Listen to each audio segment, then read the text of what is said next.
کہ آپ نے ایک تو جیسے سورہ کہف کی بات ہے، ذوالقرنین کے اوپر جب ٹاپک آتا ہے، میں نے اپنی ہی جو ٹرانسلیشن پڑھی ہوئی ہے اس میں اسپریچول لیسنس کا ہی ٹاپک بات ہے، لیکن آئی ریڈ یور تفسیر جیسا آپ نے کہا تھا کہ he got Yeah, I know what I said. Yeah, point کیا آپ کا؟ My point is, how did you look at the Quran in that way? اتنے یونیک طریقے سے کہ یہی سوال ہے اور کچھ بھی ہے؟ یہی سوال ہے کہ آپ کی کوئی آپ نے کون سی ایونیوز، کون سا سائنس پڑھا ہے؟ سیرہ بیٹا، سیرت النبوی صلی اللہ علیہ وآلہ وسلم. How did you connect سیرہ with physics؟ ہے نا؟ یہ میں واپس میرا دماغ پھٹ گیا تھا کہ آپ نے جب کہا تھا. مقصد یہ تھا. دیکھیں یاد رکھیے گا، آپ کو نا وونڈ کو، جب وونڈ غلط پس آ گئی وونڈ کے اندر پس، تو آپ کو وہ وونڈ کو کاٹنا پڑتا ہے. Get the pus out. That's the job and that's your job too. کیا پہلے step 1 realize the wound, diagnose the pus, make the incision and get ready to get bloody. That's the job.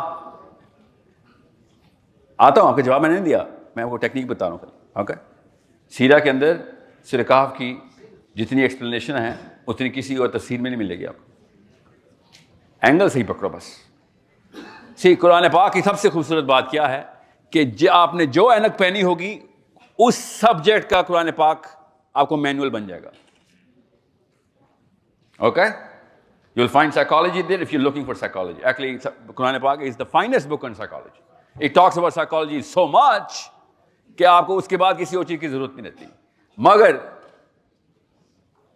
یاد رکھیے گا، جس نے سیرہ نہیں پڑھی ہوئی وہ سائیکالوجی کو آف دا قرآن کو کنیکٹ نہیں کر سکے گا ود ریئلزم اینڈ پریکٹیکلٹی اور اپلیکیشن کے لیول کے اوپر. ٹینجیبلز نہیں ملیں گے آپ کو. سو پہلے سیرہ بعد میں قرآن، یہ رول سمجھ لیں. We have our walking, talking Quran صلی اللہ علیہ وسلم in front of us. جب چلتے پھرتے قرآن ہمارے پاس موجود ہیں، اپلیکیشن لیول پہ بھی، understanding level. Why not start with there first؟ ورنہ وہ عربی میں قرآن پاک آپ نے کر لی. عربی کس کو آتی ہے؟ well I think زیادہ تر لوگوں کو نہیں آتی. تو ترجمہ پڑھتے ہیں تو ترجمہ اللہ کا کلام نہیں ہوتا، یاد رکھیے گا. ترجمہ اس بھائی صاحب کا کلام ہوتا ہے جس نے ترجمہ کیا ہوتا ہے. اوکے، میرا محمد جو ہے نا وہ اللہ کا کلام ہے، چلتا پھرتا قرآن ہے میرا محمد صلی اللہ علیہ وسلم. اور حضرت عائشہ نے کہا کہ اگر آپ نے قرآن دیکھنا ہو تو میرے محمد کو دیکھ لیں. That's why Quran is the finest book on Seerah. But that's not what I meant. I meant read the Prophet sallallahu alaihi wasallam, understand him, and then you'll find out قرآن پاک کیسے سمجھنا. پھر تو پہلی آیت سے سمجھ آ جائے گی آپ کو. And you will never lose the smile and you will start crying. قرآن پاک پڑھتے ہوئے رو بھی رہے ہوں گے، ہنس بھی رہے ہوں گے. اس لیول پہ انڈرسٹینڈنگ آ رہی ہوگی. That kind of excitement. اتنا کلیئرٹی سے میسج کیسے آتا ہے؟ ایسے آتا ہے. صرف ایک طریقہ ہے قرآن سمجھنے کا، اور وہ ہے ہمارے آقا صلی اللہ علیہ وآلہ وسلم. اوکے، سو اگر آپ نے سورہ کہف کا پورا سیریل میرا دیکھ لیا ہے تو اس میں لسٹ آف احادیث ہیں. وہ حدیث کہاں سے لا رہا ہوں؟ سمجھ رہے ہیں؟ سیرہ سے لا رہا ہوں.